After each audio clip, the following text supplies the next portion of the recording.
Bats, probably one of nature's coolest creatures. But like the concept of vampires, what started off as awesome has now been killed by any modern media, and it's in video games where I hate bats more than anything. In Megaman, bats can appear anywhere, and so many of them are invulnerable when motionless that you have to get close to them before you can actually do anything, and if you're already near them, then it's incredibly easy to take chip damage. And why is this so much of a problem? Because Dr. Light didn't have the bright idea to make a robot that had a neck. If you're making a robot to save the world, you probably wouldn't cut corners like, say, giving him the ability to look up. Oh, and these problems still existed in Mega Man X. You've studied humans long enough to discover how to replicate their emotions, maybe you could replicate their skeleton while you're at it. In 2D Zelda, it's bad enough that they can attack you from every direction, but what really gets annoying is when they drop a rupee a couple spaces into the wall where you can't reach. No wonder Jews don't have hell, they just have to look at this. 3D Zelda didn't help when they decided to give bats elemental traits, so if it wasn't bad enough that you've taken damage, you're also on fire or frozen.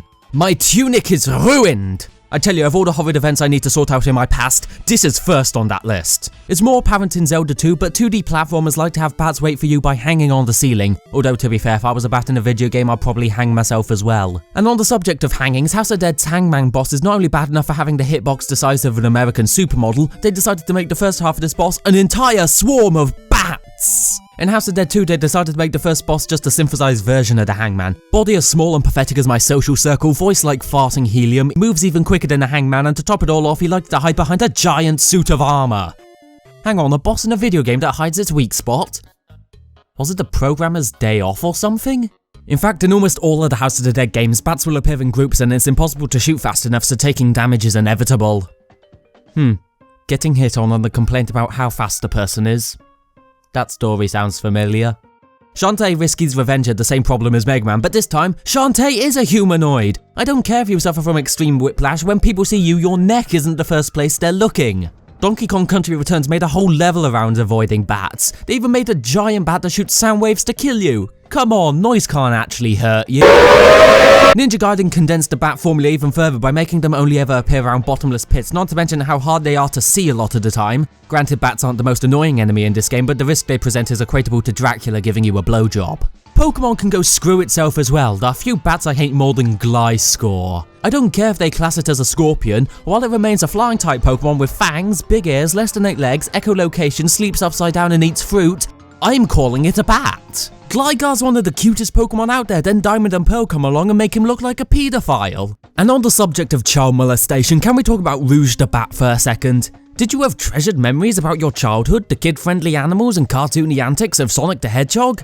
Well, unfortunately, we're men, and we needed something new to put in our wank banks. If it isn't bad enough that they stereotype her as a woman who loves jewels, woo, go Sonic Team! With the amount of female demographic you just bought in, you can make up for the amount you lost with half the games you produce. But that isn't the big reason we all dislike Rouge. We hate her because every single aspect of her design is made to a custom teenage sex appeal. Count it: mascara, blue eyeshadow, lipstick, thigh-high boots, tanned flesh, heart insignia, giant fucking boobs, tight clothing, her entire color scheme, and she's 18 years old, people! If you want to dress like that, that's fine, I will let you, as will the rest of the male population. But it's a fucking bat! It looks like the lowest rated image on Bram Stoker's DeviantArt page. I mean, come on, Shantae was more subtle. Oh, and did you know Sonic Adventure 2 had alternate costumes? What do you think Rouge's costume was? Straight up S&M. Just let that sink in. Your childhood, nay, your first love, has been demoted to that of a middle-aged man's sex thing. And for a Japanese company, it is saying something when you cannot find something sexually satisfying in your home country. Sexualization and dark themes can be fine in a kid's game, but I don't want to be the one to explain to my future children why that woman's wearing leather and why the other man is trying his best to hurt her.